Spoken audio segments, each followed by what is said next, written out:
Assalamualaikum warahmatullahi wabarakatuh. Salam dan bahagia Bapak Ibu Guru Penggerak Indonesia.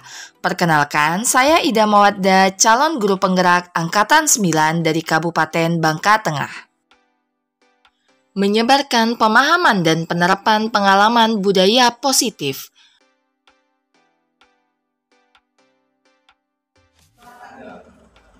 Assalamualaikum warahmatullahi wabarakatuh. Selamat siang Bapak Ibu.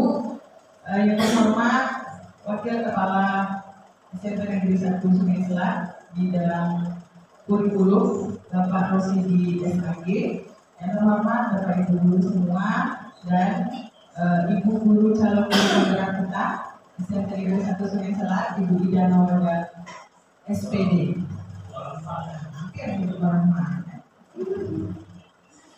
Baik Bapak Ibu semua, mari kita panjatkan puji dan syukur kehadirat Allah Subhanahu wa taala karena berkatnya kita dapat hadir di sini dalam keadaan sehat walafiat untuk mengikuti kegiatan pengibasan budaya positif pengibasan budaya positif calon guru penggerak berbagi gitu ya, Kabupaten Bangka Tengah tahun 2023. Salawat serta salam lalu juga kita haturkan kepada junjungan kita Nabi Muhammad SAW. Baik Bapak Ibu semua, tanpa mengurangi untuk mengefektifkan waktu ya, marilah langsung saja kita sambutan dulu baik.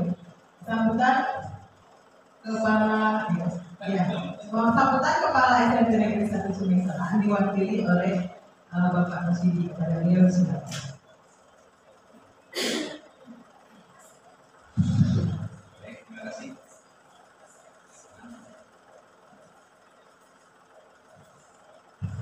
Baik, terima kasih. Assalamualaikum warahmatullahi wabarakatuh.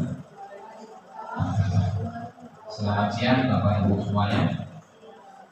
Pertama-tama puji syukur kita panjatkan kepada Allah Subhanahu wa taala atas nikmat yang diberikan kepada kita.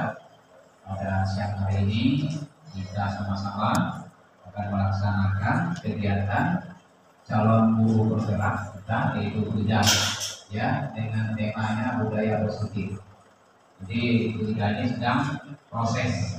Jadi mudah-mudahan kegiatan budaya positif yang ditampilkan oleh Bu Ida ini nanti dampaknya akan berpositif kepada sekolah kita. Seperti itu harapannya. Jadi sama-sama kita lihat nanti apa budaya positif yang diterapkan oleh guru penggerak. Salah satunya Bu Ida. Mungkin ketika dia melihat kondisi sekolah kita, nanti dia berpikir, yang menganalisa, dia coba menuangkan hasil dari pola pikir analisanya, apa yang dapat dia lakukan terhadap sekolah kita terkait dengan budaya positif. Nah, untuk itu Bapak Ibu semuanya, kita langsung saja nanti dengarkan apa yang disampaikan oleh Bu Ida. Untuk ini mari sama-sama kita buka langsung ya, dengan melafazkan basmalah. Bismillahirrahmanirrahim. Demikian, terima kasih dari saya. Wassalamualaikum warahmatullahi wabarakatuh.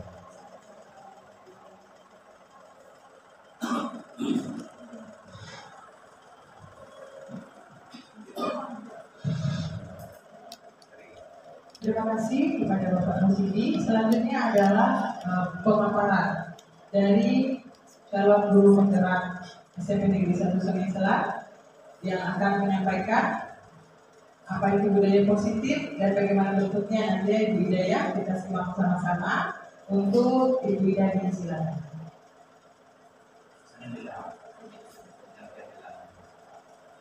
Ya, Assalamualaikum warahmatullahi wabarakatuh. Waalaikumsalam warahmatullahi wabarakatuh.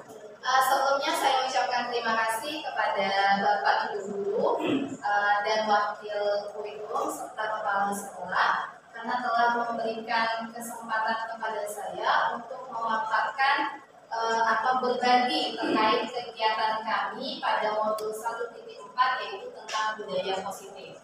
Jadi Bapak Ibu semua, ini adalah suatu bentuk kegiatan wajib yang harus kami lakukan sebagai bentuk pengimbasan yang harus kami lakukan kepada guru-guru di sekolah agar apa yang diinginkan oleh pemerintah itu terlaksana sesuai dengan yang diharapkan seperti itu.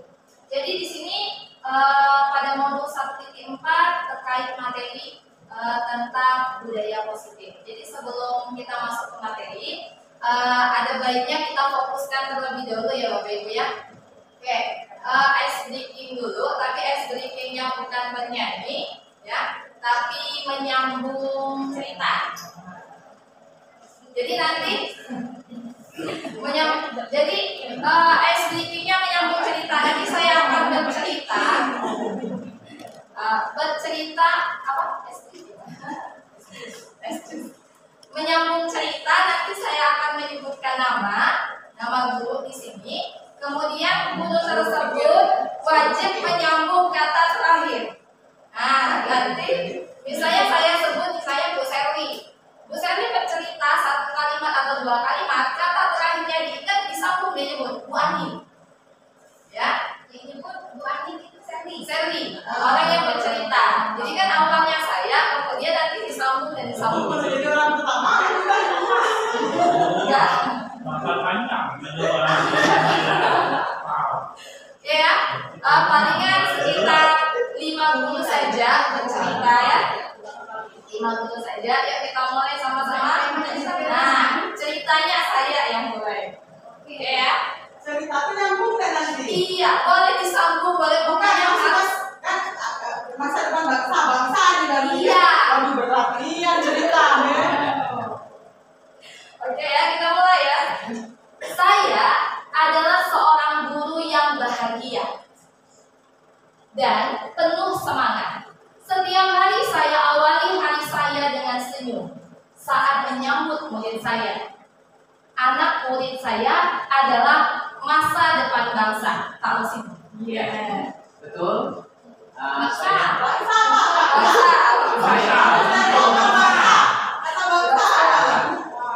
Bangsa adalah salah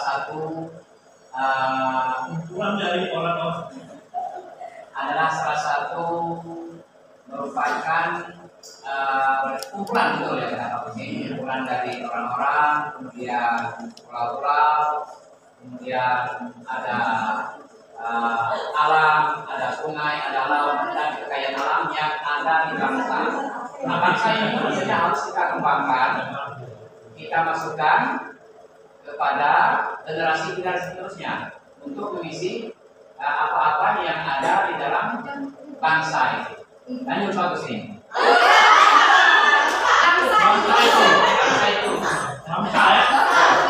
Bangsa yang hebat adalah bangsa yang tidak melupakan jasa para pahlawannya. Lanjut Bu Selvi. Pahlawan yang sudah berjuang memperjuangkan kemerdekaan bangsa Indonesia. Untuk itu anak murid inilah yang akan menjadi pahlawan bangsa kita selanjutnya. Ani. Selanjutnya, kita sebagai guru harus memberikan contoh yang baik bagi siswa kita agar mereka bisa melanjutkan perjuangan bangsa kita selanjutnya.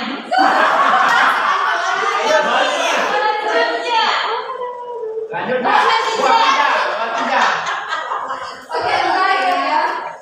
Kita sebagai guru pendidikan. Selanjutnya, guru adalah motivasi untuk peserta didiknya untuk menjadi penerus bangsa yang lebih baik. Oh, lebih baik siapa? Guru, lebih baik. Lebih baik. Kalau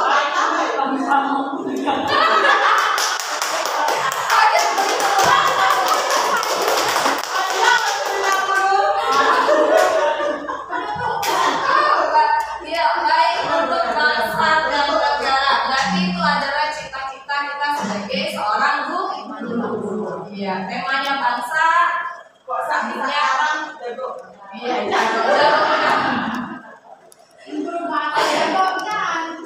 Oke Bapak Ibu, kita lanjutkan. Alhamdulillah. Nah, sekarang sebelum kita memulai kegiatan kita, ada baiknya kita buat dulu kesepakatan bersama. Ya, Jadi misalnya pertama nih kesepakatannya apa nih? Sama-sama kita buat. Yang pertama kira-kira apa Bapak Ibu? Nanti saya ketikkan. Boleh kasih usul Bu Serli? Kesepakatan bersama. Iya, kesepakatan dalam belajar kali ini. Kita punya 2 JP. Dalam belajar. Iya. Kira-kira Ini tempat waktu melaksanakan tugas. mau ada tugas ya? Oh iya. Oke. Sepakat apa? Belajar kita ya. Iya, iya, iya. Jadi tugas jadi tugas itu. Diawali dengan doa dulu. Oke, dengan doa ya. Boleh Pak Kosidi. Ada lagi? Menyanyikan lagu bangsa. Ya. Oke, ada lagi Bapak Ibu. Tadi menyanyikan lagu. Kira-kira mau menyanyi dulu? Tapi memori. Oke, apa lagi Bapak Ibu? Ada usul? Oke, tugas harus bahagia, Mengikuti kegiatan belajar dengan baik. Oke. Tidak boleh tidur. Harus happy. Harus bahagia, boleh. Harus bahagia. Kemudian tidak harus mengikuti kegiatan dengan baik ya. Mengikuti kegiatan sampai akhir ya. Setuju? Sampai akhir. Iya. Tidak boleh izin. Sampai akhir. Ada lagi? Ada lagi Bapak Ibu cukup? Oke. Oke, berarti kita punya 4 kesepakatan di sini. Jadi diawali ya, diawali dengan doa. Kemudian tepat waktu melaksanakan tugas. Ya, tugasnya nggak boleh Bapak Ibu cuma 1 aja. Kemudian harus bahagia. Jadi, yuk bahagia sama-sama hari ini. Ya, kita dengarkan pembahasan yang akan saya sampaikan. Kemudian yang keempat, mengikuti kegiatan sampai akhir. Nah ini sama besar harapan saya Bapak Ibu bisa mengikuti kegiatan ini sampai dengan akhir. Oke, kita lanjutkan Bapak Ibu. Nah sekarang kita masuk ke materi intinya, yaitu perubahan paradigma belajar. Jadi pada saat kami mengikuti modul 1.4, kami diajari tentang perubahan paradigma belajar. Apa itu perubahan paradigma belajar? Yaitu pergeseran antara stimulus respon dengan teori kontrol. Jadi tanpa sadar nih kita nih, kalau bahasa teorinya, tanpa sadar kita selama ini menggunakan budaya positif, penerapannya menggunakan stimulus respon. Tanpa sadar, dan saya baru paham apa itu stimulus respon. Dan sekarang pemerintah maunya bukan stimulus respon, tapi maunya teori kontrol. Nah, apa itu teori kontrol? Kita akan masuk ke berikutnya. Nah, sekarang stimulus respon. Jadi, stimulus respon itu memiliki pemahaman bahwa seolah-olah orang lain itu dapat mengendalikan atau mengontrol orang lain. Jadi kita berpikir nih, siswa bisa kita kontrol, siswa bisa kita kendalikan. Itu adalah stimulus respon. Kemudian sehingga muncul pemikiran bahwa kita dapat merubah seseorang menjadi apa yang kita inginkan. Anak bisa menjadi apa yang kita inginkan. Jadi seperti itu. Kemudian paradigma stimulus respon memberikan pemahaman yang dampaknya itu tidak jangka panjang. Anak memang berubah, tapi sifatnya tidak jangka panjang. Hari itu dia berubah, kemudian dia nggak mau berubah lagi. Nah, kemudian budaya positif yang diinginkan atau ditawarkan oleh pemerintah itu adalah teori kontrol. Nah, teori kontrol ini adalah anggapan bahwa suatu yang kita kontrol itu sebetulnya tidak bisa kita kendalikan. Jadi anak-anak itu tidak bisa kita kendalikan, karena yang dapat mengontrol itu adalah anak itu sendiri. Jadi ini teori yang barunya adalah teori kontrol. Kita tidak bisa mengendalikan anak, tapi anak tersebut bisa mengendalikan dirinya sendiri. Sehingga kita memiliki pandangan yang luas tentang perbedaan perbedaan dan tidak memaksakan kehendak kita. Itu ya. Nah, teori kontrol ini membangkitkan kesadaran untuk bisa menerapkan budaya positif atas kesadarannya sendiri. Jadi kalau teori stimulus respon itu kita maunya anak berubah sesuai kemauan kita, tapi teori kontrol kita ubah anak itu mesti sadar. Kalau nggak sadar, Kalau nggak sadar, makanya nanti ada tahap selanjutnya. ini bahaya. Makanya nanti ada ini Pak.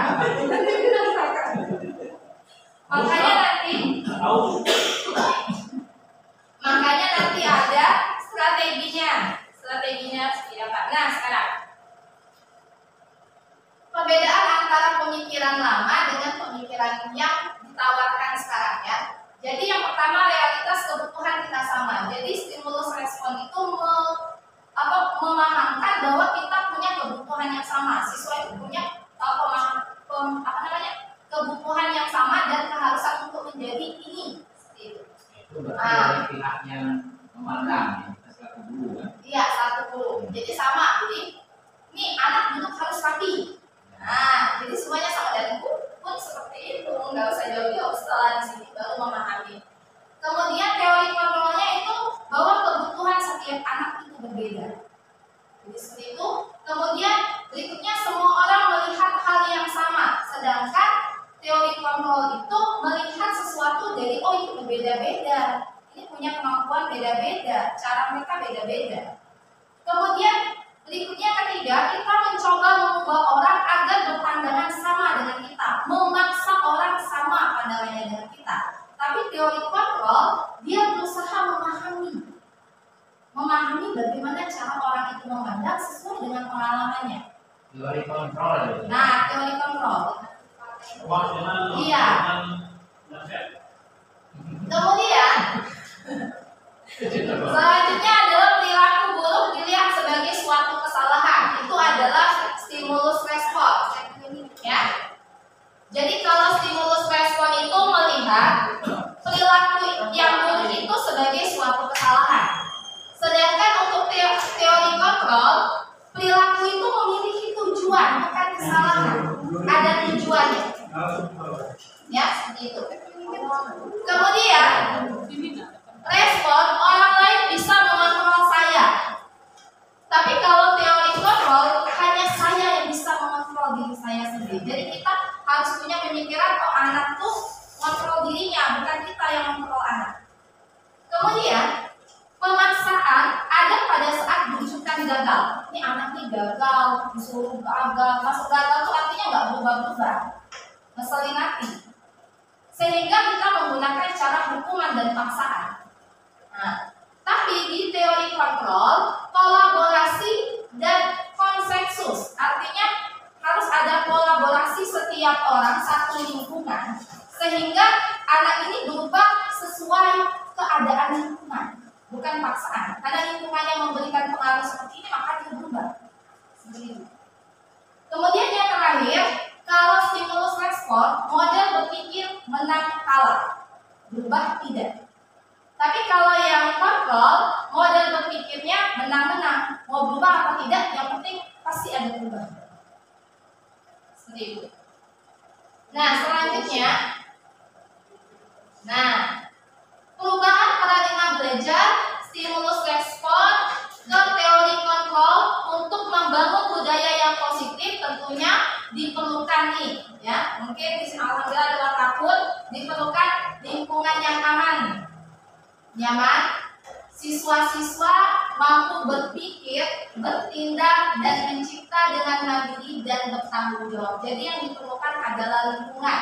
Jadi yang kita kaji di sini adalah strateginya adalah meninjau ulang bentuk disiplin. Jadi disiplin ini sifatnya tidak memaksa, tapi aturan. Alhamdulillah ya, sekolah kita sudah menerapkan zuhur bersama, dan itu adalah budaya positif, bukan paksaan. Ya kan, aturannya sudah ada, waktunya, tinggal pelaksanaan, dan ternyata itu tuh adalah budaya positif, Pak. Bukan karena tidak ada unsur paksaan. Nah, kelas 7A, 7B, 7C, jadwal sholat hari ini. Nah, itu adalah budaya budaya positif. Nah, itulah yang mungkin diterapkan di sekolah-sekolah yang ibarat kata yang favorit dan sebagainya. Dia menerapkan budaya positif, jadi bukan aturan kayak gini. Tidak boleh, misalnya tidak boleh buang sampah sembarangan, misalnya hukuman, denda dan sebagainya, enggak main seperti itu. Jadi penerapan budaya positif, buanglah sampah pada tempatnya, seperti itu. Nah, nanti strateginya dijualnya. Nah, sekarang selanjutnya adalah disiplin positif. Disiplin positif merupakan pendekatan dalam mendidik anak untuk melakukan kontrol diri dan pembentukan kepercayaan diri tanpa, saya awal pertama kali dapat materi ini agak sedikit tanpa hukuman dan penghargaan. Jadi garis bawahnya besar tuh. Karena kita kan penghargaan itu penting. Terus menekankan hukuman juga penting. Tapi kok di sini kurikulum merdeka ini teori kontrol ini tanpa hukuman dan penghargaan. Sehingga diharapkan tindakan kekerasan dapat dihindari. Jadi teori kontrol tidak pembentukannya kepercayaan diri tanpa hukuman dan penghargaan atau hadiah. Oke, selanjutnya. Nah, kita masuk ke motivasi perilaku manusia. Jadi tadi budaya positif itu yang diinginkan adalah bentuk dari paradigma perubahan teori kontrol. Nah, di sini ada 3 motivasi perilaku manusia. Nah, kenapa kita harus mengetahui motivasi perilaku manusia? Biar kita tahu nih arah kita maunya kemana. Seperti itu yang tadi diajarkan pada modul 1-4. Jadi ada 3 motivasi perilaku manusia. Oke, boleh dibacakan Bu Mala. Oke, 1, 2, 3. Yang pertama, untuk menghindari ketidaknyamanan atau hukuman. Nah, menghindari ketidaknyamanan atau hukuman. Jadi itu motivasi anak, takut. Ya, dan itu pasti kita melakukan anak biar takut sama kita. Anak biar ibarat kata kita lewat saja, wow, udah beli. Oh, itu banyak banget. Banyak banget. Nah, itu teori yang pertama. Itu adalah motivasi Bapak Ibu ternyata. Itu adalah motivasi menghindari ketidaknyamanan, takut. Anak akan berubah dengan alasan ini. Tapi ketika misalnya Bu Endang nggak ada, balik lagi. Benar nggak? Bapak patung aja kalau gitu. Bapak patung aja. Kemudian yang kedua gimana? Yang kedua, untuk mendapatkan ketidakseimbangan atau penghargaan dari orang. Untuk mendapatkan ketidakseimbangan atau penghargaan, pujian. Kalau saya dipuji, saya tambah kali melakukan hal terbaik. Tapi kalau saya nggak dipuji, saya mana lagi? Ya udah nakal lagi, cari perhatian, caper kan seperti itu. Jadi pengennya selalu mendapatkan penghargaan. Itu motivasi juga. Jadi misalnya, termasuk kita punya anak nih. Jadi saya belajar ini sama kayak belajar psikologis anak juga, anak sendiri. Jadi ternyata nggak boleh memberikan penghargaan secara berlebihan kepada anak, pujian secara berlebihan. Jadi anak akan bersifat ketergantungan. Dia tidak akan memunculkan, saya nggak tahu nih, saya baik dulu, saya sudah melakukan kebaikan. Yang saya tahu kalau saya dapat pujian, saya baik. Nah, seperti itu. Kemudian yang ketiga, untuk menjadi orang yang mereka inginkan dan menghargai diri mereka sendiri dengan nilai-nilai yang mereka percaya. Oke, bentuk yang ketiga adalah bentuk yang diharapkan, adalah menjadi kita nih. Kalau misalnya kami dari kemarin, kita nih dasarnya punya nilai kebaikan, benar Pak Alsidia? Iya, sejak lahir pasti punya ada nilai kebaikan dan tahu mana baik dan mana buruk. Tapi ada beberapa orang yang tidak bisa menilai baik dan buruk. Itu sebabnya kenapa ada kejahatan. Karena dia tidak bisa nilai baik dan buruk. Contohnya, kalau mau ceramah masjid aja. Padahal kita logika mikir ya orang mau kasih nasihat ya kasih nasihat kan. Tapi kita, oh itu salah. Seperti itu. Nah, jadi yang diinginkan adalah motivasi yang ketiga, yaitu menghargai, menjadi orang yang mereka inginkan dengan menghargai nilai-nilai yang dia percaya, artinya nilai-nilai kebaikan. Kalau misalnya ngomong teori kayaknya susah Bu ya, sama lah. minggu kemarin seperti itu. Oke, kita lanjutkan lagi. Nah, oke. Jadi motivasi yang pertama, yang mana Bu, yang motivasi eksternal Bu Sherly? Bagian dari apa baca? Iya, bagian motivasi eksternal berarti bagiannya yang mana? Menghindari ketidaknyamanan atau hukuman. Dengan Berharap mendapat imbalan atau penghargaan. Ini dua ini termasuk dalam motivasi eksternal, tergantung dari lingkungan luar memberikan dia respon. Kalau lingkungan luarnya tidak ngasih respon yang dia inginkan, dia akan melakukan kejahatan, dia akan melakukan tindakan yang buruk, seperti itu. Ya, kalau ada hukuman ya udah. Kalau tidak ada penghargaan, lanjut. Untuk apa bekerja kalau tidak ada penghargaan, seperti itu? Oke. Contoh. Jadi tidak sebenarnya maka perlu kita kasih semacam rumah. Iya, nanti. Semacam penghargaan. Iya, benar sekali. Jadi tadi ya. Nah, nanti solusi. Iya. Kita sabar tadi dia rekomen. Iya. Oke. Nah, lanjut. Oke ya. Nah, ini internal ya. Jadi yang diinginkan adalah anak itu menjadi orang yang diinginkan dengan menghargai diri sendiri dengan nilai yang dipercaya. Jadi untuk memaksimalkan motivasi ini, maka nih saya pun garis bawahinya luar biasa nih. Hindari pemberian hukuman dan penghargaan yang berlebihan. Hukuman itu boleh? Berlebihan, tidak ada yang berlebihan. Tapi ada sebelum masuk ke hukuman itu yang kontrol yang paling bawah tuh. Yang maksudnya tuh yang kalau bisa jangan ada.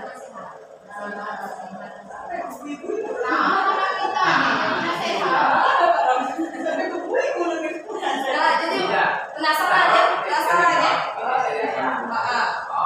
Contoh, ketika kita ajak mereka sholat, kalau menunggu kesadaran dari mereka, suruh istighfar, tapi harus ada paksaan sedikit. Contoh, ketika anak itu tidak mau sholat, maka harus kita pelajaran Nabi loh. Tapi nanti dituntut 50 juta loh. Ya itulah artinya teori kontrol. 50 juta. Iya. Oke, bisa kita lanjut ya. Jadi bertahap baru sampai ke akhir. Lebih asik kalau ada peran. Nah, selanjutnya hukuman, konsekuensi, dan restitusi. Jadi kita tadi udah paham tentang teori kontrol, udah tahu tentang dampak dari penghargaan, apa tadi Pak? Hukuman, ya, dengan yang kesadaran diri. Nah, sekarang kita akan bicara tentang hukuman, konsekuensi, dan restitusi. Jadi kalau ikut dulu pembalap memang saya udah pemikirannya.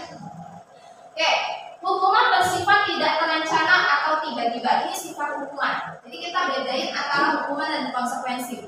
Oke, mungkin lebih baik ke konsekuensi dan jauh lebih baik ke restitusi daripada ke hukuman. Hukuman itu sifatnya tidak terencana atau tiba-tiba, tergantung dari gurunya. Oke,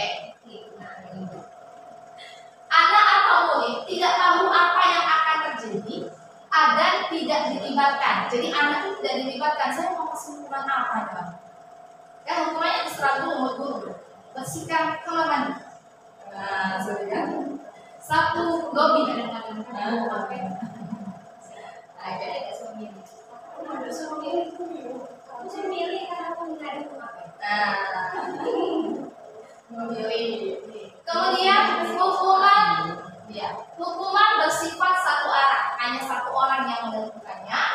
Dari pihak guru yang memberikan dan murid hanya menerima suatu hukuman tanpa melalui suatu kesepakatan atau pengarahan dari pihak guru, baik sebelum atau sesudah. Setelah dihukum sudah selesai.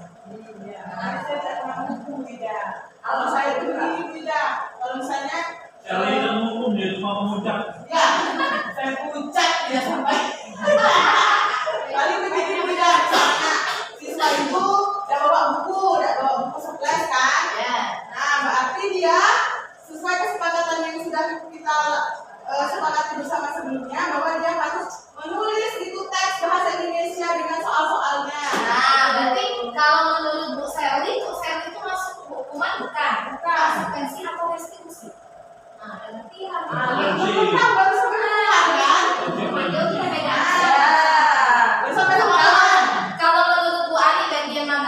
sebenarnya. Konsekuensi.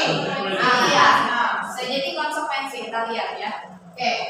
Nah, atau pengarahan dari pihak guru baik sebelum sesudahnya. Nah, hukuman ini, nah ini tengok ya. Hukuman yang diberikan itu berupa fisik maupun psikis. Kalau fisik itu kan ada rasa sakit, kalau psikis itu ada rasa malu, tertekan, mental ya, sakit hati lah sebagainya. Yang ada sakit jiwa. Lebih kali itu hukumannya Pak. Jadi hukumannya udah parah sampai rumah sakit juga.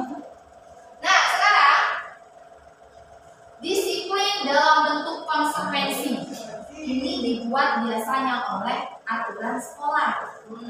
Nah, oke, sudah terencana, sudah disepakati.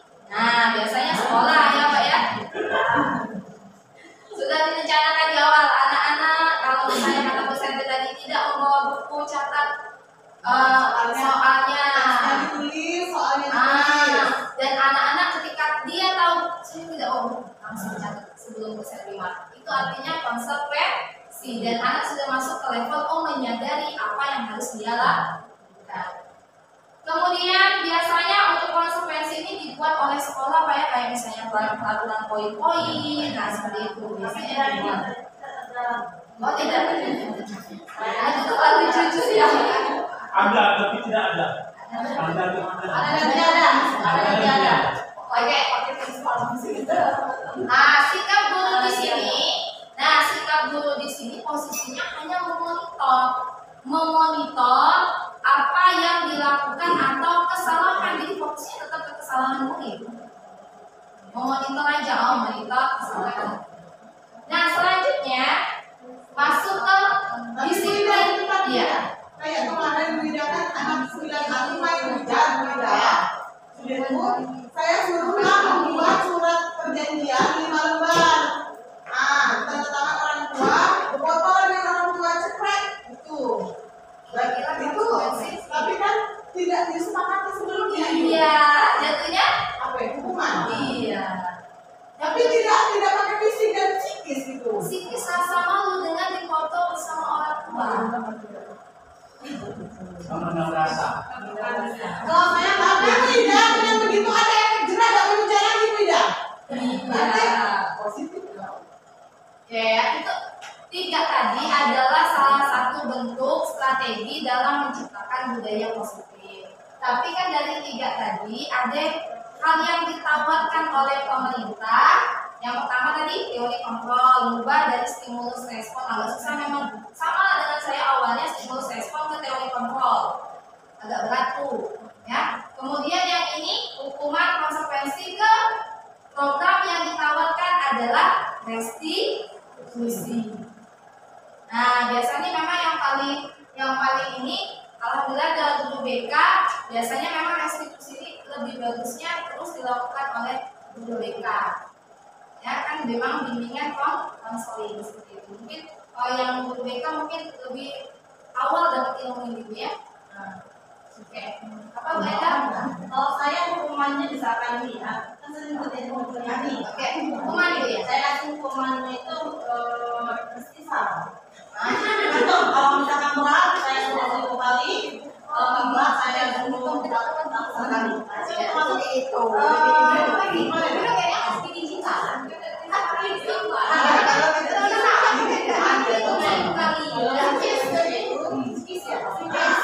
Iya, hukuman Ada perubahan tapi ternyata kena mental. berarti ada itu masuk hukuman atau konsekuensi dulu. Awalnya itu sudah masuk. Berarti ada beberapa hukumannya. Cuma ini secara lisan. Sebelum konsekuensi secara lisan. Iya nggak masalah. Tapi sebelumnya ada kayak 3 kali. melakukan kesalahan itu tidak menjadi tapi unsur kalian Oke, konsekuensi. Anda sudah tahu. Jadi kayak ini saya kalau misalkan konsekuensi ini, wah saya dijebak saya sakit. Udah tahu. Dan nggak usah dijelaskan lagi sama orang-orang seperti itu. Ya. Nah sekarang kita masuk ke program disiplin positif yang ditawarkan. Coba bacakan Bu Ani. Oke.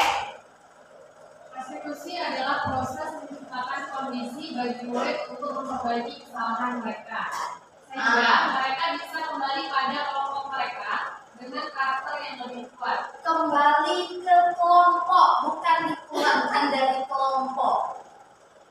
Kalau dikeluarkan dari kelompok, dia nggak bakal kembali. Oke, lanjut. Restitusi juga merupakan proses kolaboratif yang mengajarkan murid untuk mencari solusi untuk masalah mereka dan membantu murid berpikir tentang orang seperti apa yang mereka inginkan dan bagaimana mereka harus memperlakukan orang lain. Oke, terima kasih Bu Ani. Jadi yang ditawarkan, misalkan ada mengerjakan PR nih, terus kita suruh dia mengerjakan dan tanggung jawab ya, disuruh mengerjakan tugasnya di luar kelas, bukan kembali tapi ya, tapi bertolak belakang dong. nah, oke. Restitusi di sini adalah menciptakan kondisi bagi murid untuk memperbaiki kesalahan mereka. Jadi mereka ini kan memang saya si A tidak mengerjakan tugas kata Bu Endang. Saya tidak mengerjakan tugas. Kemudian anak ini disuruh untuk mengerjakan tugas. Nah, di luar kelas. Yang pertama kalau bisa anak tuh memilih dulu. Misalnya kayak gini ya. Sebenarnya yang kedepannya ini ya harusnya strateginya. Misalnya anak tidak mengerjakan tugas. Misalnya, oh Dina tidak mengerjakan tugas. Dina, nanti yang punya misalnya anak tuh disuruh kira-kira apa sih supaya kamu ini bisa memperbaiki kesalahan. Jadi anak itu sendiri yang memikirkan solusi untuk masalahnya. Jadi itu yang ditawarkan restitusi. Kalau dia namanya enak-enak beda. Ya kalau dia punya nilai kebajikan secara logika, kalau berarti nilai kebajikannya perlu kita arahkan lagi. Ya kalau secara logika nggak usah yang cari yang buruk, yang paling buruk sekalipun. Kalau ditanya nggak ngerjain tugas, kira-kira solusinya apa? Ya Pak, Bu, saya kerjakan tugas ini. Kalau dia mikirnya, ya sudah Bu, kalau nggak ngerjain tugas saya mau ke kantin. Ya berarti nilai kebajikannya hilang. Nah itulah berarti dia tidak bisa yang menjadi PR kita adalah mengembalikan karakter dia. Seperti itu.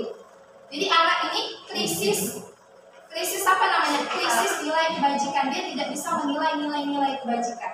Tapi permasalahan kita itu tidak oke, kita seperti itu. Tapi lingkungan di sekitarnya juga mendukung tidak. Contohnya keluarga. Tapi kalau misalkan didikan keluarganya seperti itu, walaupun kita membuat dia menjadi lebih baik, susah kalau tidak kerjasama. Nah, makanya di sini ada yang namanya kolaborasi. Nah, jadi kolaborasi, jadi semuanya mengajarkan, mungkin semua guru kalau tidak mengerjakan tugas, ini semua guru ini sepakat kalau saya ngajar. Kalau tidak mengerjakan tugas, maka harus mengerjakan saat itu juga sampai selesai. Jadi kalau semua guru, berarti lingkungannya udah sama nih. Jadi setiap anak akan tahu, saya tidak mengerjakan PR Bu Endang, saya harus mengerjakan tugas itu sampai selesai. Bu Endang pasti menagih tugas itu dan guru lain sama. Jadi ujungnya lingkungannya jadi sama, pemikirannya sama. Jadi konsekuensinya mereka yang milih. Bu, oke Bu, saya selesaikan tugas. Dan selesaikannya bisa di sekolah, nggak masalah, nggak harus di rumah. Kan konsekuensi yang jadi masalah kan mereka memilih sendiri. Kalau konsekuensi tadi kesepakatan bersama. Kalau restitusi tadi mereka memilih sendiri, bukan hukuman. Mereka memilih sendiri. Tidak mengerjakan tugas. Karena ini kan apa yang tentu. Jadi kita tawarkan ke mereka. Iya, ditawarkan. Tapi saya juga sering restitusi. Ya, kemudian misalnya terakhir Bu, sering saya mau. Tapi di situ di istilah itu sehingga mereka bisa kembali pada kelompok mereka. Iya, kelompok mereka yang baik. Jadi bukan berarti kalau misalnya kita kasih hukuman, mereka kan misalnya kayak ini akan mental mereka malu dan sebagainya, dan mereka mungkin ada anak yang ketika dikasih hukuman mereka merasa, oh setelah dihukum lah biarlah kita memang bodoh kalau kemudian kan kayak gitu lah, kayak gitu kan. Kemudian kalau diibaratkan dikembalikan lagi ke anak-anak yang mungkin abis itu dia langsung iya kok ajarin lo, seperti itu, dikembalikan ke kelompok Tidak mereka. mungkin kayak Suara yang besarkan. Bunyi. Oke. Nah selanjutnya ciri-ciri restitusi ya. Oke, di sini ada ciri-ciri restitusi. Yang pertama, oke boleh Bu Nur.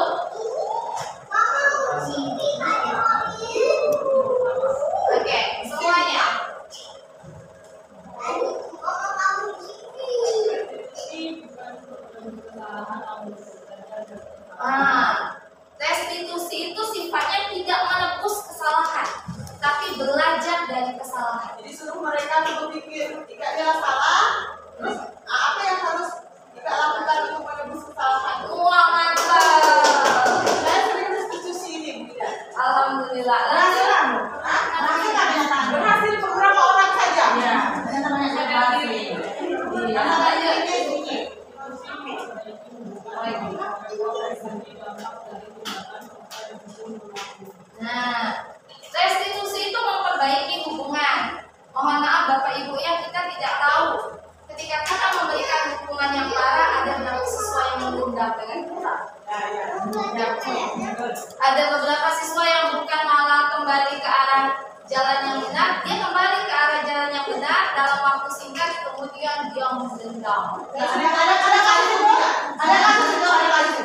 Nah, jadi kalau restitusi memperbaiki hubungan itu. Ya, jadi tidak ada anak tuh karena dia sadar sendiri kesalahannya, akibatnya apa, jadi dia mikir sendiri konsekuensinya, sehingga anak tidak timbul rasa sakit hati dengan dirinya terdendam. Oke, lanjut, Bu Nur.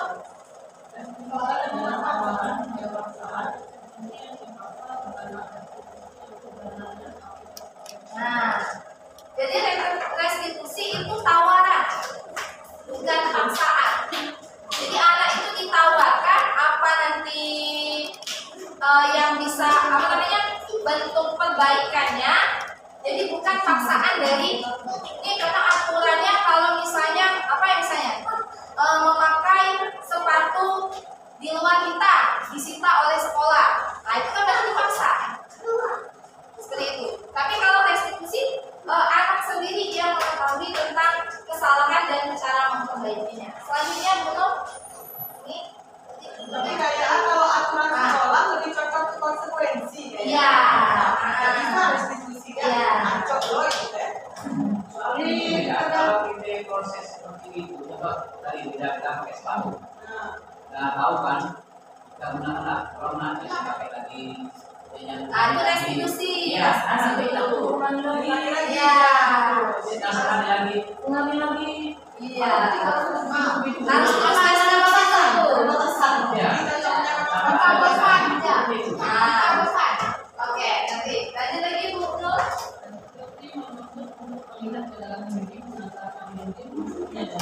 Sini ya. Jadi restitusi itu mengantarkan anak untuk menuntut anak melihat ke dalam diri, menyadari. Jadi posisinya menyadari. Ya. Oke, lanjut Bu Nur.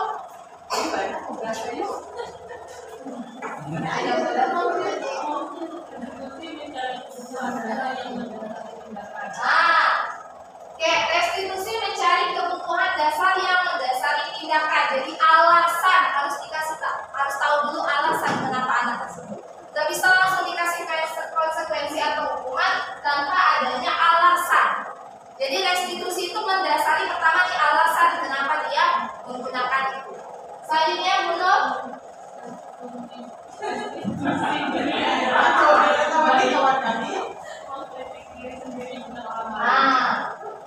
Nih untuk kita nih mungkin yang dulu misalnya restitusi untuk diri kita ini yang paling baik itu adalah mengkritik diri kita sendiri, bukan orang lain, bukan sesama teman, bukan siapapun. Kita kritik diri kita, mengkoreksi diri kita sendiri, itu untuk restitusi yang paling baik.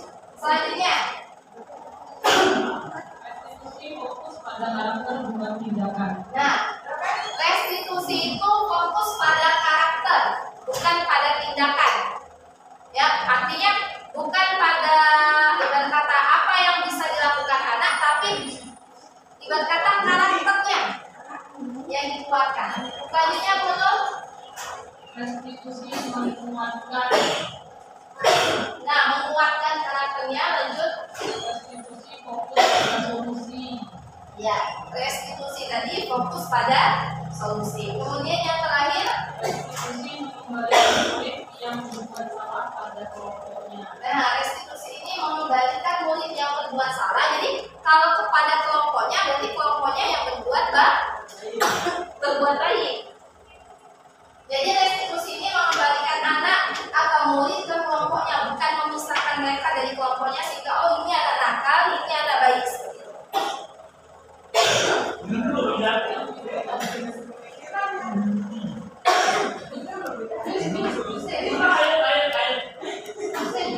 Oke. Nah, lanjut ya. Penghargaan.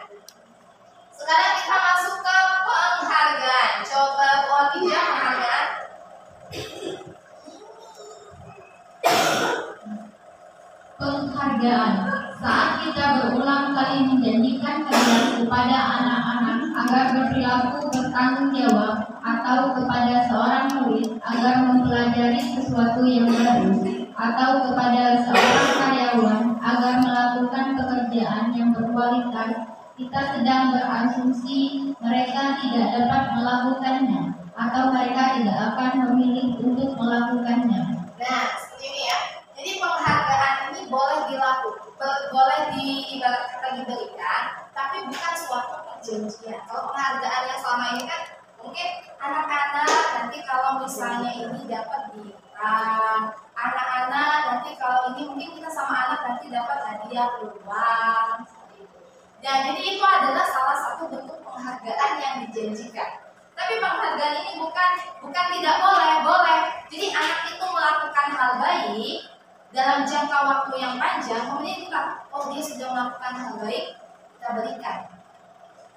Nah, tapi anak itu tidak tahu sama sekali, oh saya bakal mendapatkan ini, saya akan memperoleh ini, nggak tahu. Jadi dia munculnya dalam diri. Kalau misalnya kita lakukan terus bentuk penghargaan, maka anak akan berasumsi mereka tidak dapat melakukannya. Jadi asumsi kita kalau nggak ada penghargaan, anak nggak bisa melakukan. Jadi asumsi kita yang salah. Pertama kali pemahaman kita yang salah. Kalau nggak dikasih penghargaan, anak nggak bisa lakuin. Misalnya puasa, anak kita mau dikasih dulu janji, kalau anakku nggak dikasih duit, pasti anakku nggak puasa. Seperti itu. Nah, jadi kita nggak boleh asumsi itu dulu, tapi terakhir kali aja kalau misalnya ini ya udah kasih aja seperti itu. Nah, jadi ini yang ditawarkan oleh restitusi tadi. Penghargaannya boleh diberikan tetapi diminimalisir. Poinnya boleh tidak? Penghargaan efektif jika kita menginginkan seseorang melakukan sesuatu yang kita inginkan dalam jangka waktu pendek. Nah, penghargaan bisa kita berikan untuk misalnya lomba. Nah, kalau lomba kan masih ada penghargaan, jangka waktunya pendek, lomba mewarnai lomba ini ya, nggak mungkin ada lomba dan ada penghargaan ini nggak pernah. Iya. Nah, itu boleh. Selanjutnya, jika kita menggunakan penghargaan lagi dan lagi, maka orang tersebut akan tergantung pada penghargaan yang diberikan serta kehilangan motivasi dari dalam. nah lanjut. Jika kita mendapatkan penghargaan untuk melakukan sesuatu yang baik, maka selain kita senantiasa berharap mendapatkan penghargaan tersebut lagi, kita pun menjadi tidak menyadari tindakan baik yang kita lakukan. Nah, jadi kalau misalnya dasar melakukan tindakannya karena penghargaan, jadi anak itu kemungkinan besar tidak tahu bahwa dia sudah melakukan hal yang baik. Karena dia ngelakuin itu karena penghargaan. Kalau misalnya nggak ada penghargaan, nggak dilakuin. Jadi dia nggak tahu nilai kebajikan. Jadi yang diintikan itu bagaimana anak menyadari nilai kebajikan. Oke, selanjutnya, nah, selanjutnya di sini, oke, kita akan mengetahui kebutuhan dasar termasuk kebutuhan dasar kita. Jadi anak punya kebutuhan dasar dan kita punya kebutuhan dasar. Kebutuhan dasar yang pertama adalah bertahan hidup, benar ya? Benar. Saya lihat bertahan hidup. Jadi dia ngikutin apa Bu Sally? Mengikuti lingkungan. Ya, bertahan hidup atau mengikuti lingkungan. Ya, jadi lingkungannya ngasih respon apa dia ikut. Bertahan lebih punya teman. Yang kedua, penguasaan, benar tidak? Penguasaan, kebutuhan pengakuan atas kemampuan. Jadi kita dan anak butuh pengakuan, ya. Jadi nggak harus istilahnya penghargaan. Kita mengakui kemampuan anak menjadi percaya diri. Itu salah satu bentuk restitusi yang kita lakukan. Kemudian anak membutuhkan yang ketiga, kasih sayang dan rasa diterima. Jadi kalau misalnya kita melepaskan kebutuhan itu, anak merasa tidak diterima, dia pasti akan melakukan hal yang buruk. Ya, kalau dia tidak diterima, baik itu di lingkungannya, dia akan mencari lingkungan yang menerima menurut dia. Seperti itu. Yang keempat adalah kesenangan. Lakukan sesuatu karena kesenangan jahil. Nah, Jadi kita harus tahu dulu nih kebutuhan dasar anak melakukan tersebut. Yang berikutnya adalah kebebasan. Jadi dasarnya adalah ingin mendapatkan kebebasan. Jadi ada 5 kebutuhan dasar yang mendasari seseorang melakukan kesalahan. Ada 5: bertahan hidup, apa Bu Khadijah? Kekuasaan, apa lagi? Kasih sayang dan rasa diterima serta kesenangan dan kebebasan. Kalau salah satu dari 5 kebutuhan dasar ini tidak didapatkan, maka dia berpotensi melakukan hal yang buruk atau salah. Oke, nah pertanyaan dari Bu Selvi, Bu Endang, kemudian Bu Mala dan semua guru sini, Pak Sidi. Nah, ini yang ditawarkan strateginya. Ada berapa posisi kontrol, Bu Zulina? 5. Apa saja? Posisi kontrol yang pertama adalah kehukuman. Nah, hukum. Ya, kira-kira posisinya di mana nih? Bapak Ibu posisinya di mana? Di mana posisinya? Bu Endang merasa di mana? Membuat rasa bersalah. Oh, pembuat rasa bersalah. Kalau Bu Selly posisinya di pembuat rasa bersalah. Kalau Bu Zulina? Oh iya, teman Bu Zulina. Selama ini dia merasa posisi kontrolnya sebagai teman. Kemudian Pak Rosidi boleh? Kalau saya pemantau. Oh, pemantau. Kalau pemantau berarti dia melihat aturan, Pak. Jadi aturannya apa? Di konsekuensi. Kalau Pak Muslim?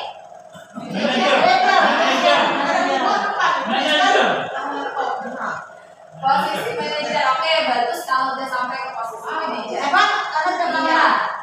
Berarti dia selalu melakukan restitusi.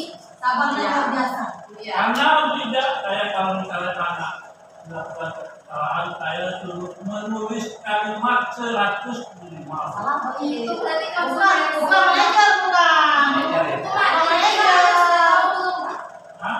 Dan kamu belum makan lagi loh sebelum Sudah dibuat dirikan. Oh, Aku sih kalau ini ada nama. yang ini siapa? Ya anak sendiri Oke, mau lah. tajam, mau nulis Oh, berarti kalimat. pilihannya ada di Bapak. Berarti itu masuk kalau pilihannya di Bapak konsekuensi. Itu restitusi. Oh iya. Oke, lanjut. Kalau Bu Nur? Oh, teman. Masya Allah, teman. Teman? Oh, benar. Oke, kalau iya. Kalau Pak Edi? Hukum. Iya. Jadi Untuk manajer. manajer ya. Nah, kita lanjutkan ke sini. Nah, posisi manajer. Oke, nah, nih ciri-ciri posisi kontrol manajer. Yang pertama, Itu berbuat sesuatu bersama mungkin atau kolaborasi untuk memperbaiki kesalahannya. nah ada kolaborasi. Kolaborasi itu bukan berarti bersama-sama memperbaikinya, tapi anak tersebut diarahkan untuk memperbaiki kesalahannya. Jadi gurunya bukan ngasih pilihan konsekuensinya, tapi gurunya tadi menanyakan kira-kira apa akibat kalau kamu melakukan ini, apa yang bisa kamu lakukan. Selanjutnya, Pendukung murid akan dapat menemukan solusi atas teman-temannya sendiri. nah ada sebab pasti ada. Nah anak tuh harus tahu akibatnya apa sehingga cara dia untuk menyelesaikan akibatnya bagaimana. Itu yang diinginkan restitusi. Yang bagian manajer kontrol. Lanjut. Mempersilahkan murid mempertanggungjawabkan perilakunya. Anak berada di depan, bertanggung jawab atas masalah dia, bukan kita yang berada di depan. Ya, pasang badan, bukan. Jadi anak yang mempertanggungjawabkan perilaku. Selanjutnya, Murid diajak untuk menganalisis kebutuhan dirinya maupun kebutuhan orang lain. anak tadi diajak berpikir, nah kira-kira kalau kamu melakukan itu, bagaimana perasaan teman? Jadi anak suruh mikir, bukan kita nanti temanmu bakal marah, nanti temanmu bakal sedih, enggak, dia mikir sedih.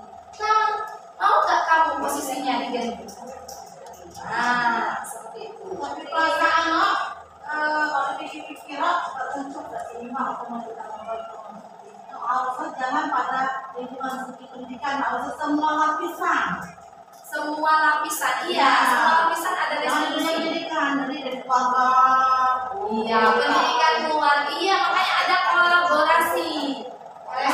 Di sini kan kebanyakan kan keluarga cuma sesuai dengan dari kota dengan yang di desa kan beda keadaan ini keluarganya.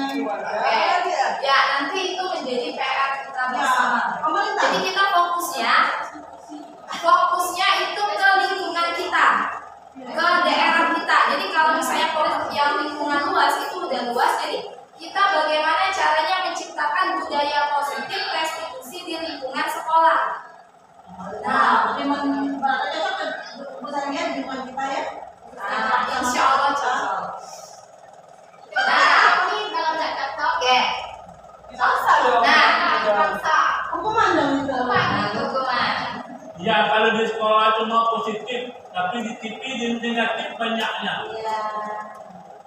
Nah, ini adalah salah satu ya Bapak Ibu strategi pertama yang bisa kita gunakan. Nih ya, ini yang pertama strategi awal yang bisa digunakan oleh semua guru. Ya, yang pertama adalah membuat keyakinan kelas, sama kayak kita nih, kita buat keyakinan kelas sama guru. Kalau melanggar kira-kira yang tahu, sebenarnya kita tahu salah tapi maunya ngelakuin gitu. Oke, jadi yang pertama adalah keyakinan kelas. Tugas kita untuk menciptakan budaya positif adalah membuat keyakinan kelas. Dan setiap keyakinan kelas itu setiap kelas berbeda-beda sesuai dengan keinginan siswanya. Seperti kemarin di sini ada 7, saya buat keyakinan kelas ini baru 2 minggu yang lalu ya di kelas saya, kelas 8B. Perasaan saya merasakan itu gitu. Apa? Saya merasakan itu. Merasakan yang mana? Karena kelas 7 hari itu orang yang sampai baru serahkan sama saya. Jadi harusnya keyakinan kelas itu dibuat secara bersama-sama. Kalau bukan kesepakatan bersama, anak tidak tahu nilai kebajikan. Berarti jatuhnya apa tuh? Tidak. Ini alasannya keyakinan kelas apa? Keyakinan kelas kayaknya keyakinan itu. Iya, ini maksudnya kalau keyakinan bahasanya itu keyakinan itu mengarah kepada nilai kebajikan, Pak. Apa enggak kesepakatan? Iya. Kesepakatan kelas boleh. Kesepakatan boleh, judulnya diganti kesepakatan kelas. Kenapa disebut keyakinan kelas? Karena mengarah keyakinan itu yakin, percaya. Kalau sepakatan berarti sepakat. Kalau yakin itu masuk dalam diri kita masing-masing. Makanya di budaya positif disebut dengan keyakinan kelas. Apakah tidak? Apakah boleh menyebutnya dengan kesepakatan? Boleh. Ya. Oke, kalau yakin supaya anak tidak masalah. Iya. Iya. Ya. Secara bahasa kita anggaran itu. Iya. Anggaran itu. Jadi kita itu seolah-olah yakin beragama. ini kan karena dia keyakinan itu untuk agama. Iya, memang. Makanya makanya di sini prinsip mungkin. Iya. Jadi kalau Pemilihan katanya orang tepat diksinya iya. Jadi mungkin maunya dari apa namanya bahasa keyakinan ya. Awalnya kan memang kesepakatan boleh, kesepakatan dengan keyakinan sama. Mungkin bahasa keyakinan itu lebih kepada meyakinkan diri sendiri. Seperti itu. Kalau keyakinan Ya. hal yang sudah tertanam lama gitu. Ya. Iya, makanya dia di karena ini kan termasuk keyakinannya. Keyakinan itu lebih individu dan tidak. Iya, memang individu. Kalau Kenapa? keyakinan kelas kan sama dong. Kenapa keyakinan dirubah dengan pemahaman saja? Paham. Ya, oke Bapak Ibu. Iya. Minta dari mereka. Jadi memang individu.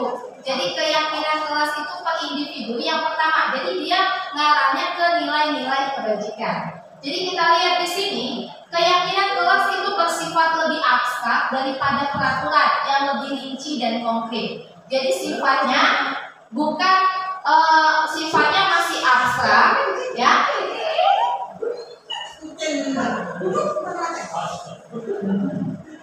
Oke. Jadi keyakinan kelas itu sifatnya lebih abstrak daripada peraturan, lebih rinci dan konkret. Itu sifat dari keyakinan kelas. Yang kedua, keyakinan kelas berupa pernyataan-pernyataan universal, nilai-nilai keyakinan. Ya. Kemudian yang ketiga, pernyataan keyakinan kelas senantiasa dibuat dalam bentuk yang positif, berarti tidak ada kata negatif. Itu keyakinan kelas. Kemudian yang keempat, keyakinan kelas hendaknya tidak terlalu banyak sehingga mudah diingat dan dipahami oleh semua warga kelas. Kemudian yang kelima, keyakinan kelas sebaiknya sesuatu yang dapat diterapkan di lingkungan tersebut, bukan yang tidak bisa diterapkan. Jadi kalau bikin keyakinan kelas yang bisa diterapkan. Kemudian yang keenam, ini yang salah satunya ya. Saya buat kesepakatan kelas dengan kelas 8B. Yang pertama, mereka yang milih sendiri. Ya, Pak, contohnya. Mengangkat kursi sebelum pulang sekolah. Mereka paham, ya, nggak perlu diajari. Terus ketika mereka tidak mengangkat kursi besok pagi, misalnya, Febri, kenapa nggak angkat kursi? Kamu memahami nggak keyakinan kelas yang sudah kita buat? Keyakinan kursi. Nah, jadi nilai mengangkat kursi sebelum pulang sekolah berarti ini nilai apa? Nilai tanggung jawab. Ya. Kemudian yang kedua, langsung nilainya muncul nih, bertanggung jawab dengan tugas piket. Nah, berarti nilainya langsung keluar, yaitu nilai tanggung jawab. Yang ketiga, disiplin mengerjakan tugas guru. Nah, ini mereka yang bilang. Kemudian yang keempat, masuk kelas dan mengerjakan tugas dengan tertib. Yang kelima, menjaga kebersihan kelas. Yang keenam, membuang sampah pada tempatnya. Dan yang ketujuh, memberi salam kepada guru sebelum dan sesudah KBM. Sampai itu siswa ngomong, cukup bu. Siswa 8B. Jadilah bu, gak berat itu. Kata budak tadi. Dan mereka sendiri yang membuat kesepakatan kelas tersebut. Jadi sifatnya itu yang bisa mereka lakukan, bukan yang gak bisa mereka lakukan. Ya, oke. Selanjutnya, habis ada. ya Pak. Nah, strategi Pak ya, nanti ada contoh bentuk pelaksanaan restitusi segitiga yang saya lakukan. Ini memang mungkin Bapak Ibu yang tidak bisa langsung berubah. Saya pun menelaahnya lama. Bapak hari ini berbaginya hari ini, nelaahnya hari ini. Saya kemarin 3 minggu. Berhasil nggak belinya? Ya, nanti tempatnya. Nah, untuk strategi segitiga restitusi Bapak Ibu ya. Nah, yang pertama, langkah 1, cara melakukan segitiga restitusi. Nah, bisa ditanya dulu ya. Nah, segitiga biru.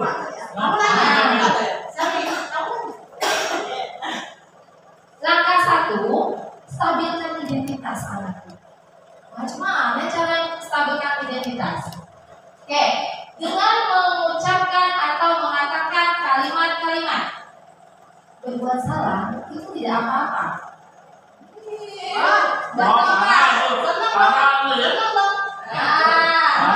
Ada yang mau ucap nih. Tidak ada manusia yang sempurna. Betul.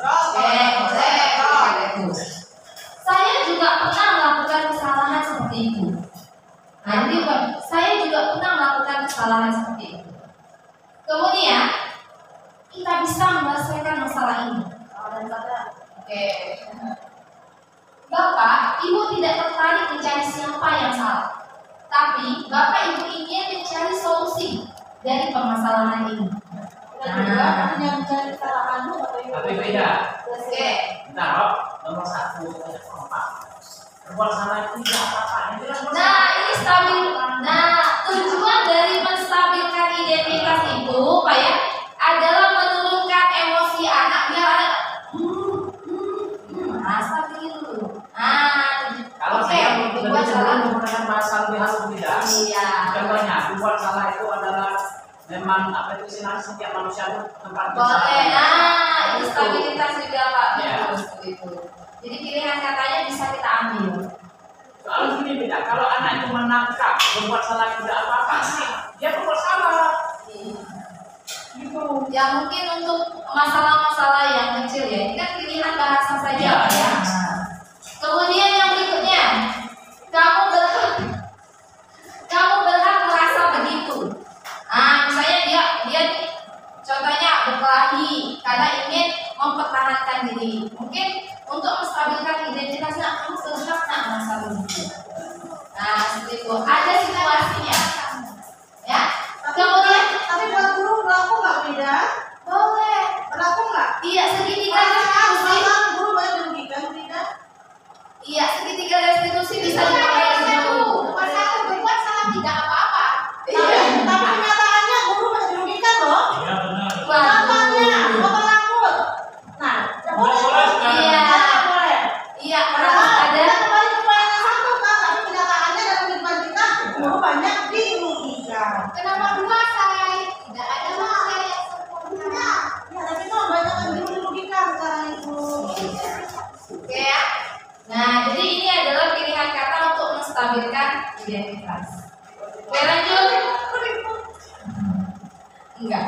Oke, lanjut ke restitusi langkah yang kedua. Sudah kita stabilkan identitas anak. Untuk melakukan restitusi ini bisa dilakukan ke anak kita. Jadi saya pun menerapkan ini selain ke murid, saya terapkan ke anak. Jadi awalnya saya bilang, oke, nggak masalah nih, jatuhin air nih saya ke bapak. Nggak masalah nak, jatuhin air, kita lakukan sama-sama. Kemudian masuk ke tahap berikutnya, tahap validasi tindakan yang salah. Kalimatnya, nah, kamu pasti bisa melakukan hal yang lebih buruk dari ini. Iya, kamu pasti bisa melakukan hal yang lebih buruk dari ini. Kalimatnya kayak rancu ya. Nah, tapi maksudnya tuh, jadi anak tuh macam tidak mungkin kalau dia nilai kebajikannya ada, pasti anak tidak berpikir seperti itu. Karena kita nggak ada kebajikan. Mungkin Guru PPKN ngomong. Guru PPKN Nah, ngomong. mungkin maksudnya itu ibarat itu anak tuh menyadari dia anak. Iya.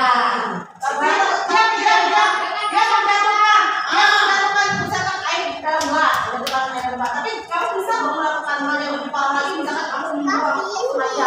Ini beda. Ada begitu. Karena kalau misalnya kita bilang kamu bisa melakukan yang lebih buruk, berarti kita ada lagi. Berarti nanti aku boleh memecahkan kaca, boleh. Jadi lebih baik kalimatnya itu diganti begini. Misalnya dia tidak sengaja memecahkan gelas nih. Dia kan tidak apa-apa, namanya tidak sengaja. Lain kali hati-hati ya. Jadi jangan dilakukan lagi. Karena nanti airnya bisa membuat kamu terpeleset, belinya bisa membuat kakimu berdarah. Jadi lebih baik disampaikan efek apa saja. Jangan dibilang kamu bisa lebih buruk lagi. Makin kali kamu. Oke. Kita lanjutkan. Udah cocok. Jadi dalam segitiga restitusi bagian validasi tindakan yang salah ini, di mana guru tersebut memvalidasi anak itu memvalidasi sendiri tindakan yang salah dia, menilai sendiri Bapak Ibu. Jadi dia yang pertama kamu pasti punya alasan melakukan itu. Jadi ditanya kamu pasti punya alasan dia begini. Kemudian ditanya lagi, kira-kira tindakan itu salah atau benar? Nah ya itu betul. Dan yang ketahuan itu nomor satu. Mungkin kalau dipakai untuk anak SMP yang nomor 1 itu ya, mungkin Lempas. ada lapas sedikit, tapi kata Buddha kan diajarkan pada anak tidak. Oh enggak, rasakan kata-katanya dipilih. Redaksinya dipilih. Ya karena anak-anak kecil Jadi anakku, ya. apalagi anak saya orang. Tapi kenyataan itu apa macam itu? Biasanya kita kan kalau anak menjatuhkan apa itu berdarah kebanyakan loh. Jadi otomatis mereka tuh kesana. Apabila dia melakukan kesalahan itu ketakutan. Iya. Padahal tidak perlu kita memberi seperti itu. Harusnya kita Benar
berjabur, kita sebagai anak-anak kamu bisa melakukan lebih buruk dari ini, tapi kamu tahu nggak dampaknya? Nah, jadi anak tuh mau validasi sendiri, iya, divalidasi sendiri. Jadi tergantung dari masalah. Guru TK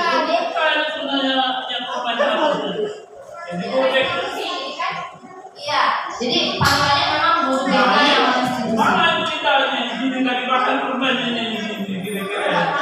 Oke. Ya, nggak usah. Bisa melakukan gimana gitu? Iya. Yang pentingnya Bapak, kamu boleh mempertahankan sikap itu, tapi kamu harus menambahkan sikap yang baru. Jadi Anda diarahkan untuk mengubah pola pikirnya untuk menuju ke apa namanya? Iya. Oke ya. Nah, selanjutnya yang terakhir ya. Yang terakhir adalah menanyakan keyakinan. Ini tahap ketiga. Jadi yang pertama kita sudah stabilkan anak-anak, lagi emosi kita stabilkan. Nah, ya. Nah, tidak semua orang pernah melakukan salah. Itu berarti kita menstabilkan anak. Kemudian kita menanyakan, oke, apa alasan kamu melakukan itu? Kita melakukan validasi tindakan. Dan terakhir, kira-kira menurut kamu perbuatan itu baik atau tidak? Dan apa yang kamu bisa lakukan untuk memperbaiki ini semua? Nah, yang berikutnya, yang ketiga adalah menanyakan keyakinan. Jadi kalau restitusi segitiga, kita mungkin cuma ke tahap yang ketiga, menanyakan keyakinan. Benar ya Bu Tati ya? Pertanyakan langsung, kira-kira salah atau benar tindakan ini? Ya, kira-kira ini solusinya gimana? Langsung ke tahap ketiga, tanpa menstabilkan anak. Jadi anak itu masih emosinya menggebu, anak tidak bisa mau curhat dengan kita, tidak bisa. Kita udah anak udah ngerasa, guru saya udah anggap saya salah nih, guru saya udah anggap saya jelek nih. Gimana nih caranya? Nah, jadi dia nggak stabil, dia nggak bisa terbuka. Jadi restitusi segitiga itu membuat anak stabil dulu, membuat anak itu percaya dengan kita, membuat anak itu kita tuh, oh aku dihargai guru nih, guru ini sedang menunggu curhatku dulu nih. Kalau sudah anak itu curhat, baru tanyakan ke validasi tindakan yang salah. Sudah selesai di validasi tindakan yang salah, baru kira-kira menurut kamu, validasi kita menanyakan alasan. Sudah nanyakan alasan yang ketiga, nah kira-kira apa yang bisa kamu lakukan untuk memperbaiki itu semua? Jadi masuk 3 tahapan. Jadi jangan langsung tiba-tiba, ikat nih, gimana nih cara menyelesaikan masalah ini? Berarti sudah masuk ke restitusi yang ketiga, tahap ketiga, tanpa adanya 1 dan 2, tanpa adanya anak itu dekat dengan kita. Jadi anak itu dari jauh gak tahu, wah Bu Endang lamaran nih, lamaran ini mana nih? Nah, Pertanyaan saya ini kan memakan proses ya. Nah, bagaimana kami yang menjadi wali kelas 7 tidak, sedangkan kami latar belakang anak itu kan tahu dari 30 siswa. Udah otomatis kami konsultasi dong. ya, Orang berarti makan waktu dong. Berarti tidak bisa jalan. ya, untuk anak yang melakukan kesalahan. Ya kalau saya masa di restitusi 1 kelas, anak tidak salah restitusi. Anak-anak yang nakal itu. Yang sedang melakukan masa baru masuk sekolah lagi restitusi. Maksudnya bukan kepada kesalahan bayi, tetapi mengetahui latar belakang anak. Itu bukan ada anak yang bisa diajak komunikasi, ada yang tidak. Kalau dari uang ikut dorong lah ibaratnya. Jadi tergantung keluarga. Kalau keluarga mendidik anak itu untuk berkomunikasi, nyambung tidak. Tapi kalau misalkan anak tertentu yang tiba-tiba orang tuanya menyalahkan dia kan susah. Nah, jadi inilah harapannya posisi kita bisa memahami 5 kebutuhan dasar anak. Jadi anak tuh kebutuhan dasarnya di mana? Kalau berarti mereka udah paham nih anak ini tertutup. Jadi itulah fungsi menstabilkan identitas. Nah, kamu tuh bukan satu-satunya loh yang melakukan kesalahan ini. Ibu paham. Yuk. Jadi dia merasa, ibu itu ada amanah dengan ibu. Sehingga bercucuran air mata dia menangis. Bu, aku sebenarnya ini. Ada 2 bisa begitu. nggak marah, Besok berbuat itu. Nah, tapi kan pendekatan dari hati kan posisinya agak salah. Pendekatan dari hati kan intinya dari hati ke hati hanya kita yang tahu, benar tidak? Caranya dengan sering memberikan pertanyaan secara terbuka. Iya. Jadi aku tuh mencoba curhat dengan kita.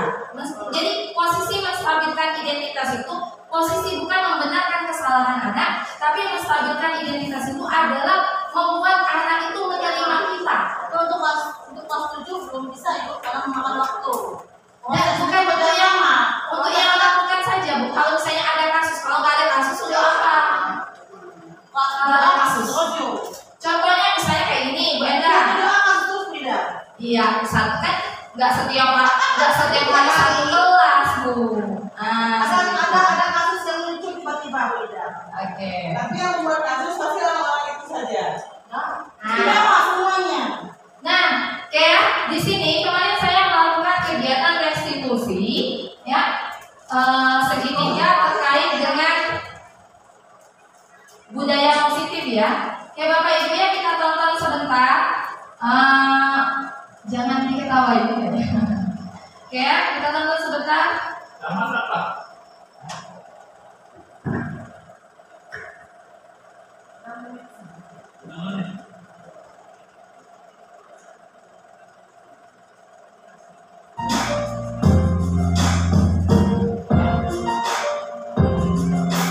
Ini adalah contoh penerapan budaya positif yang sudah saya terapkan dengan skenario, Bapak Ibu ya. Jadi bukan tanpa skenario.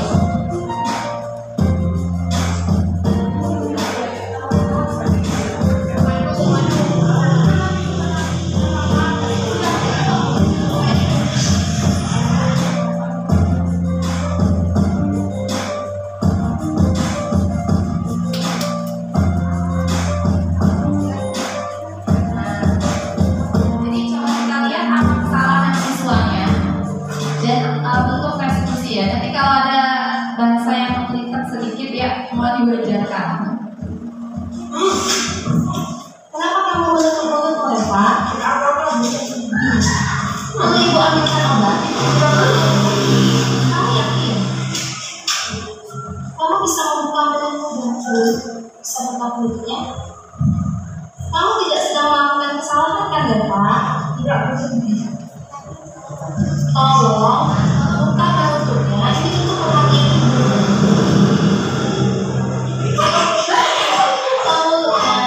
Kamu pakai lipstick kayak Pak.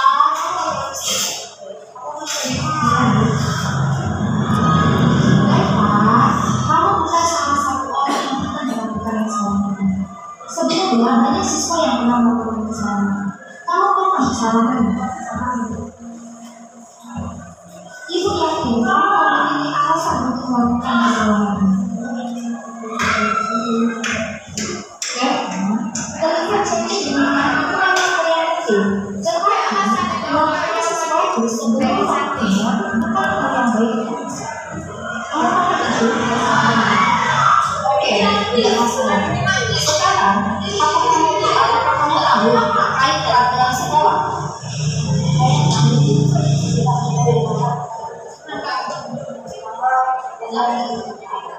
Lalu sekarang bagaimana cara kamu untuk memperbaiki diri sendiri? Oke, coba kamu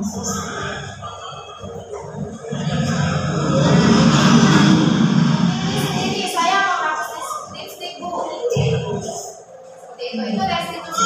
Maksudnya kita tetapi kesalahan itu akan berulang kembali. Kira-kira apa yang bisa kamu lakukan agar tidak berulang kembali?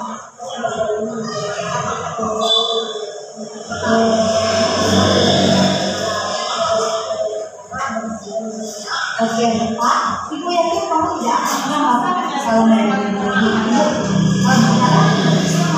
Yang kata Anda. Terima kasih Pak. Saya masih biasa. Terima kasih.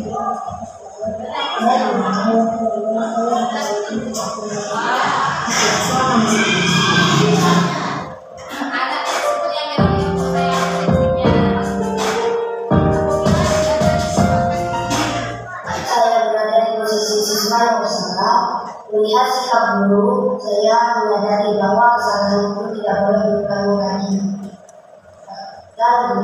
tidak marah-marah, saya menjadi tenang dan damai. Oke, ini kasus yang kedua. Ini, apakah kamu tahu alasan ibu memanggilmu hari ini? Coba ceritakan, apa kesalahanmu, terutama di pelajaran ini sebagai ilmu kasih? Saya sudah diketahui mengadakan tugas ini. Ini, kamu bukan satu-satunya siswa yang melakukan kesalahan. Dan ibu yakin, mungkin menurutmu kesalahan ini bukanlah kesalahan yang besar. Ya, saya minta maaf. Oke, ibu paham masalah. Ibu yakin kamu masih memiliki alasan untuk melakukan kesalahan. Ya, Bu, saya keluar. Setelah sekolah saya disuruh menjaga adik. Dan di situ waktu bermain saya bersama teman-teman tidak ada. Jika ada waktu saya memulai untuk saya dan tidak menjaga. Ibu paham kamu melakukan. Tetapi ibarat kita belajar saja maka terhadap sesuatu yang memiliki kita terganggu atau kita tidak nyaman dengan sesuatu. Akan coba kamu pikirkan. Jika kita terus berlalu-lalu dan kamu terus mengabaikan tugas yang ibu berikan karena marah kamu, apa yang kamu yakini? Saya tahu begitu saya akan dan ini sangat berpengaruh dengan prestasi saya. Alhamdulillah jika kamu paham tentang akibatnya. Lalu sekarang, apa yang bisa kamu lakukan untuk mengabaikan ini? Saya berjanji saya tidak Oke, itu dilakukan secara baik. Tapi proses pembelajaran akan terus berlanjut. Ibu ingin hal ini tidak akan keluar lagi. Kira-kira apa yang bisa kamu lakukan agar hal atau kesalahan ini tidak terjadi lagi dan kamu akan mengerjakan tugas?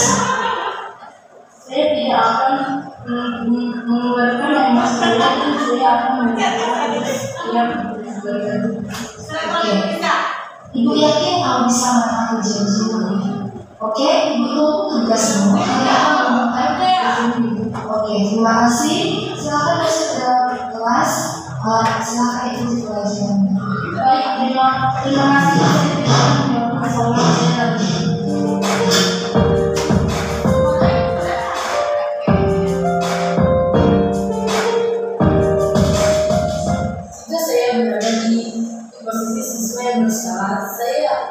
Dan bertemu guru yang pengertian dan tidak marah-marah, saya merasa tenang dan damai. Bahkan saya ingin merubah diri saya menjadi lebih baik.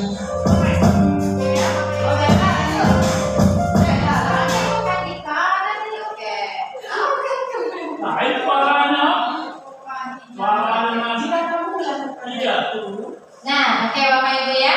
Oke, kita sudah masuk ke yang terakhir. Kira-kira sampai di sini ada pertanyaan Bapak Ibu? Nah, sudah cukup ya. Oke ya. Bapak Ibu, jadi kita sudah tahu tentang budaya positif yang bisa kita terapkan, yaitu terkait dengan restitusi ya. Oke ya. Coba selanjutnya Bapak Ibu join ke Mentimeter. Kita akan melakukan refleksi dan umpan balik. Jadi pertanyaan tadi sejalan ini ya, sejalan kegiatan.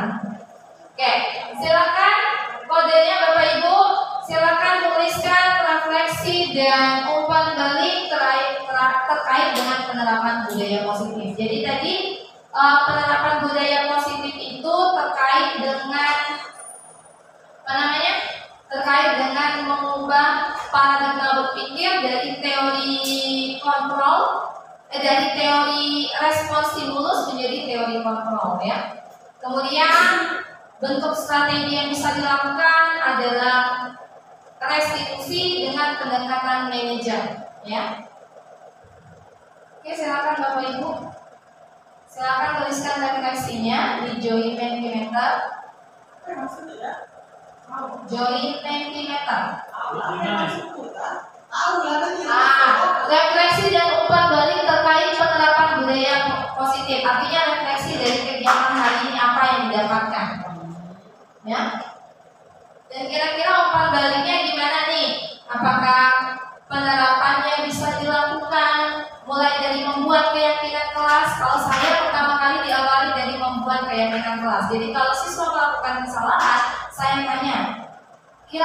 apa yang kamu pahami dari keyakinan kelas yang sudah kita buat seperti itu?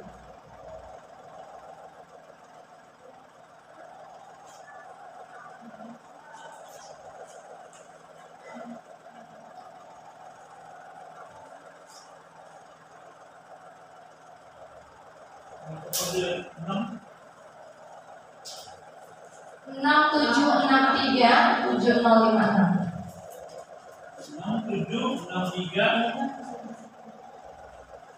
7056.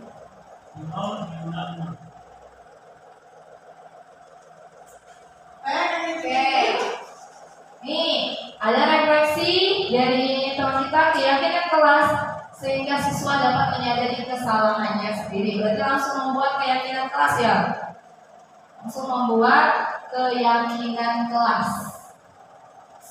Bisa langsung diterapkan. Kesepakatan boleh, bahasanya nggak usah keyakinan, buat kesepakatan boleh.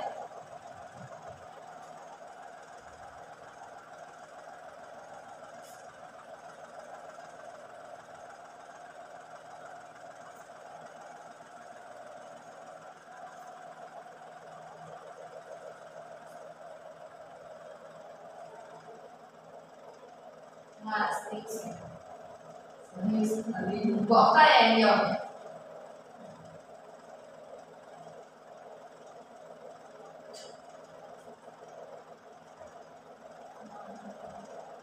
Lingkungan yang positif akan berpengaruh pada karakter dan kesadaran diri anak agar menjadi seperti apa yang diinginkan dalam hal positif. Berarti lingkungan yang positif. Jadi untuk menerapkan lingkungan yang positif, maka kita harus menerapkan lingkungan yang restitusi. Nah, jadi lingkungan yang restitusi. Jadi memang agak sulit kalau sudah benar kata Bu Endang tadi. Kalau sudah di lingkungan lainnya belum Bu Endang ya. Tapi kita yang, berarti kita dulu nih yang harus restitusi. Kita sendiri dulu, baik mengajarkan anak kita sendiri maupun mengajarkan murid kita dengan cara yang restitusi.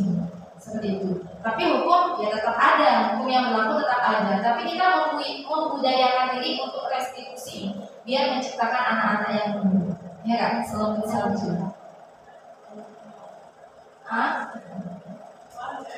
Saya sebagai guru akan secara sadar menerapkan teori kontrol. Sebenarnya menerapkan tidak. Ya. Aku yang jawab, tapi ternyata itu namanya teori kontrol. Alhamdulillah. Memang ada yang selama ini dilakukan. Iya, berarti udah diterapkan. Nanti tinggal dibudayakan dan diimbaskan biar Pak Agustin bisa melakukan restitusi terus pada siswa. Bahkan sama kita juga restitusi. Sudah menerapkan manajer. Oh iya. Oke, untuk menerapkan budaya positif harus dilakukan oleh guru terlebih dahulu. Oke ya, bagus ya Bapak Ibu ya. Oke, tepuk tangan untuk kita semua hari ini. Alhamdulillah. Oke, saya ucapkan terima kasih ya karena sudah hadir dalam kegiatan hari ini dari awal sampai akhir ya. Oke, saya akhiri kegiatan hari ini dengan melafazkan hamdalah. Wassalamualaikum warahmatullahi wabarakatuh. Saya serahkan kepada moderator. Oke, kita tutup dulu.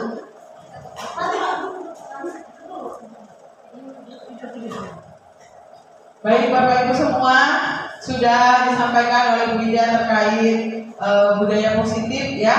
Terakhir sudah kegiatan kita pada hari ini. Terima kasih atas kehadiran Bapak Ibu, partisipasi aktifnya dalam kegiatan dari awal sampai dengan akhir.